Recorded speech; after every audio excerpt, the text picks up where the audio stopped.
Good morning, students. 6th standard science subject 13th lesson sound. Okay, all of you know there are so many sounds we can hear from our surroundings, isn't it? तो हम लोग ऐसा आजू बाजू से बहुत सारा sound सुनते हैं. तो इसमें आप लोगों के बुक में टेक्स्ट बुक में दिया हुआ है बहुत सारा अलग अलग टाइप का साउंड का पिक्चर्स दिया हुआ है. Melodious pictures are there, chirping of birds picture is there, or the bang of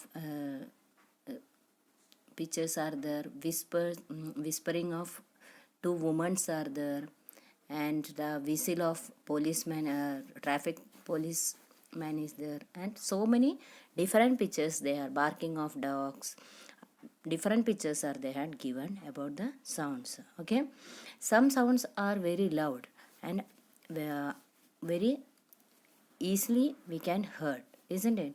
And some others are very soft and cannot heard unless we listen very carefully, isn't it? And some other hand some sounds are very disturbing to us. तो कोई कोई sounds जो है वो सुनने जैसा बहुत अच्छा भी रहता है, ऐसा नहीं कि मेलोडियस रहता है, साउंड भी अच्छा लगता है अपने को और सॉफ्ट भी रहता है. कोई कोई साउंड क्या रहता है, जल्द सुनने के लिए आसान रहता है, इसीलिए सुन सकते हैं, लेकिन बहुत हार्ड रहता है. कोई कोई अपने को ऐसा नहीं कि गुस्सा आने जैसा भी साउंड रहता है. तो अलग अलग टाइप का साउंड के बारे में दिया हुआ है अपने को. और नॉर्मली साउंड अपने को किधर किधर से आता है, कोई आवाज़ देते तो साउंड आता है, नहीं तो लाउड स्पीकर से आता है साउंड, या कुछ तबला बजाते हैं तो भी अपने को साउंड आता है. अभी एक आपके बुक में एक रबर बैंड स्ट्रेच करने का पिक्चर दिया है, उससे भी अपने को साउंड आता है. ठीक है, तो साउंड बोला तो क्या है, साउंड का डेफिनेशन आया है, the object due to which sound is produced is called source of that sound.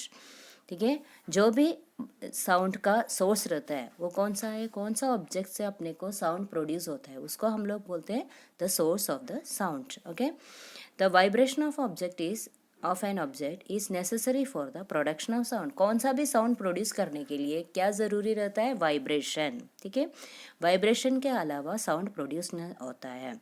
As long as the object vibrates the sound is heard. कितना हम लोग ऑब्जेक्ट वाइब्रेट होता है, कौन सा भी ऑब्जेक्ट वाइब्रेट होता है तो साउंड अपने को सुनाई देता है.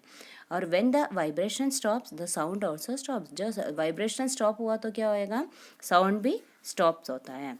और दूसरा एक न्यू वर्ड है आपकी बुक में दिया हुआ, एक्कोस्टिक्स. एक्कोस्टिक बोला तो क्या है, द साइंस ऑफ साउंड और echo including the production, propagation and effects of sound is called acoustics. जो echo प्रोड्यूस होता है, ठीक है, और प्रोपगेशन होता है या साउंड का इफेक्ट्स होता है, उसको सब मिलके हम लोग क्या बोलते हैं, एक्कोस्टिक बोलते हैं.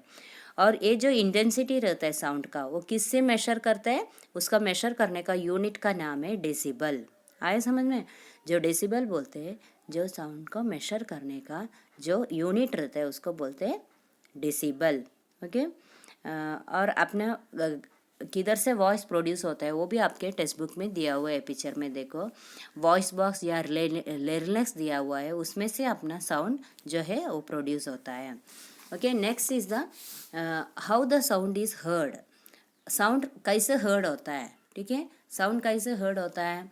There is air around the source of sound. कौन सा भी साउंड के अपने आजू बाजू में जो एयर रहता है, हवा रहता है, and A wave of vibration of that sound spreads in all direction from the source of sound. जब साउंड प्रोड्यूस होता है तो वो हर एक डायरेक्शन में वो क्या होता है, स्प्रेड हो जाता है.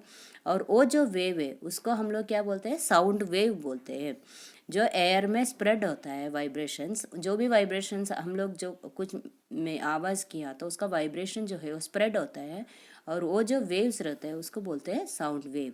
And the sound wave reach our ears and there is a delicate diaphragm और ear drum in our in the cavity of our ears. तो जब वो साउंड वेव्स जो है वो अपने कान पे आने के टाइम पे अपने कान के उधर एक डायफ्राम रहता है, डेलिकेट डायफ्राम, एकदम पतला सा एक डायफ्राम रहता है, उसका नाम है ईयर ड्रम भी बोलते हैं हम उसको. ठीक है, that cavity of our years वो अपने कान के अंदर रहता है. और जब वो साउंड आता है, साउंड वेव्स आता है, it starts vibrating too, and the sensation produced by these vibrations are passed to the brain through the nerves in the ears and we hear the sound. जब वो सेंसेशन वाइब्रेशन जो अपने कान पे आता है वो अपने ईयर ड्रम के थ्रू किधर पहुँचते हैं, ब्रेन तक जाता है, और वो जो नर्व्स रहता है वो ब्रेन तक ये अपने साउंड वेव्स जो है वो पहुंचा जाता है. ठीक है. Okay, all of you understood how the sound is created and how the sound we can hear from the outside.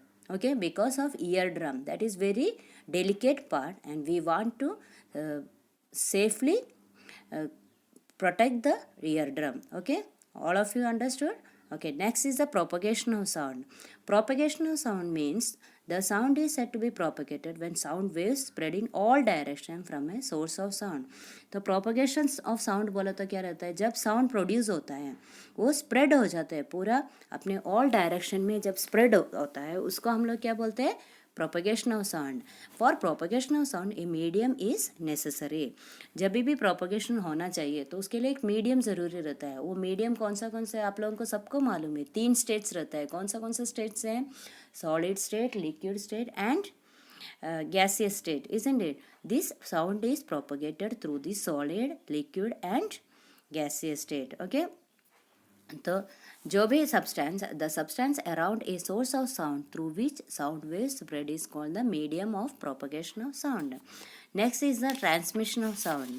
Transmission of sound occurs at a different speed through different mediums. जो transmission अलग अलग medium के through अलग अलग time से spread होता है. और transmission of sound is faster through a liquid than through a gas and faster through a solid than the liquid.